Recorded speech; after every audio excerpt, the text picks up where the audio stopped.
په اوږد سفر باندې چې کله روان یو ملیې پکې نه خوري نو دا خو ونه شوه. بس ملیې مې راواخیستو په خوند باندې مې خوراک شروع. سلامونه ټولو یاران دوستان ته. نن چې څنګه سار ټیم شو بس زه ډایرکټ رالم د دې پارټنر سره مې په موټر سایکل باندې کېناستم او روان شولو د کار طرف ته. اوس د کار طرف ته په دې وجه باندې ځو ځکه چې موږ د خیر سره د منظري کوټ منظري بابا چې کم کار نو هغه موږ قابو کړی دی. مطلب ورځ نیمه کار پکې پاتې دی، بیا د خیر سره زمونږ کار به ان شاء الله تعالی چې فاینل شي. دلته کې موږ د پالون او بازار نه چې څنګه دی خو ته تاسو لیدای شئ چې پالون او بازار ته راوختلو د هغې نه چې څنګه راوختو د روشا غرونو ته رانږدې شولو. اوس په دې لارو باندې به چې کوم دی موږ ډایرکټ ځو د کوټ ته. کوټ په بازار کې چې موږ کم کار نیولې هغې له به ځان رسو. خو دلته کې ځای په ځای په روډونو به تاسو په غریزه علاقې کې دا چیلوکي میلاو شي چې هر ځای کې به زیاتتر ځکه د دې ځای خلک چې کم دی خپل ځناور غواګانې چیلوکي میلوکي بار را غرونو ته راپرېږدي او پکې څریږي چې ماښام په خپل کور ته په خپله ځي چې ډېر زیات خوندور او ډېره زیاته ښکلې علاقه ده ځکه چې زه پکې ډېر زیات خوشحاله یم. د دې ځای د موسم او د دغه نه ډېر زیات متاثره یم ځکه چې موسم پکې دومره زیات ښکلی یخ او یخې هواګانې پکې لګي چې د انساني روح ورسره ډېر زیات خوشحاله او ډېر زیات مزیدار شي.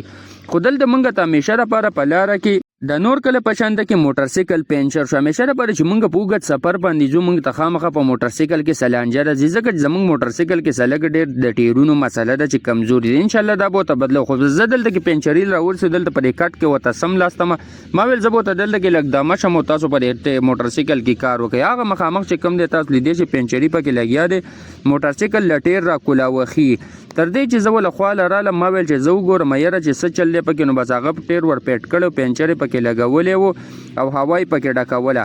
بس پنچر چې کله ولګېد بس موږ واپس د هغه ځای نه خپل کار طرف ته روان شو. ګلینډر یې ملینډر یې پکې منځ کې کېښود او ډایرکټ هم ځان د کار ځای ته راورساو.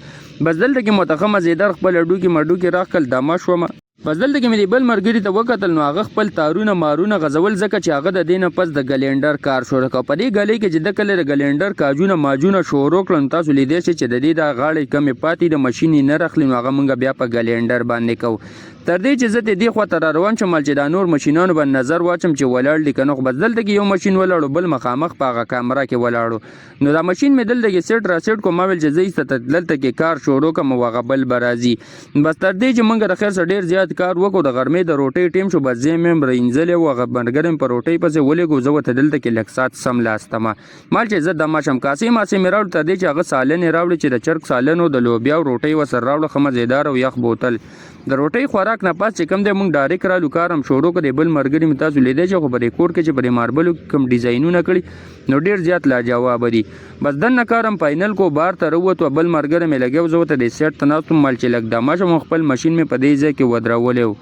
تر دې چې زمونږ مازدیګر نن ورځ ښه نه وه ځکه چې مازدیګر کې راته موټر سایکل مخکې ټیر پنچر کړی. بس زه اوس دلته په دې محله کې پیاده روان وم او هغه رانه موټر سایکل مخکې بوتل ویل چې ته راځې ما به پکې پنچر لګولی. بس ډایرکټ زه د پنچري دوکان ته رالم چې هغه ته مکمل ټیر را کولاو کړی دا یو ټیر هم ورته بدلاوه. دلته ورته په دې کټ کې ښه مزېدار سملستم پنچري ته ملګه تادي کوه ځکه چې موږ به ځو اوس دا ګلینډر به دوکاندار ته په حواله کوو ځکه دا ګلینډر زموږ خپل خراب شوی دم په کرایه باندې راغستی. بس په دې خرابو روډونو نه پات چې کله د کوټ غرونو ته موږ راورسېدو تاسو ته ما ویل چې د دې ځای ډېر ښکلی موسم او ډېر زیات ښکلی دی. اوس که د دې ځای څوک اوسېدونکي نو لازمي کمنټس وکړئ زموږ دا ولاګز ګوري او دا ویډیو درسره مخکې دوستانو سره شیر کړئ او چینل درسره لازمي سبسکرایب کړئ. د دې ځای موسم زما ډېر زیات خوښ دی خو تر دې چې موږ د دې ځای نه ډېر لرې اوسېږو نو دلته بار بار راتلی نه شو. خو دا خو دې پېرې م پکې کار نیولی نو په دې وجه باندې دلته کې رالو.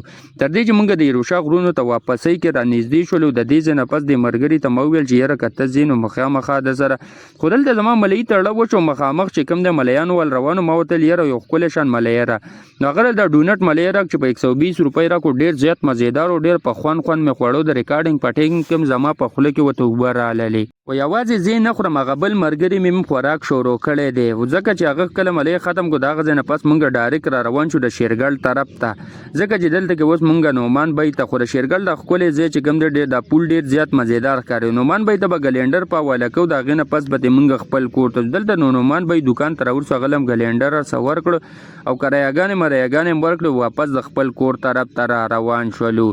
ما ویل چې یاره اوس ځان کور ته ورسه چې لږ دمه شو ځکه د انور علي په کور کې دیوال جوړ دی اب هم کو دلته چې موږ خپل کلي ته راورسو نو ما ویل زه به په دې ځای کې چې کم دی نو خپل ویلاګز ختم کړم ځکه چې دلته کې رانه بیا ویلاګز ډېر زیات اوږدېږي زموږ چینل د سره لازمي سبسکرایب کړه د ویډیو د سره مخکې لازمي شیر کړئ نو ملاویږو به د خیر سره پر روان ویلاګز کې الله خوشحاله ساته تھینک یو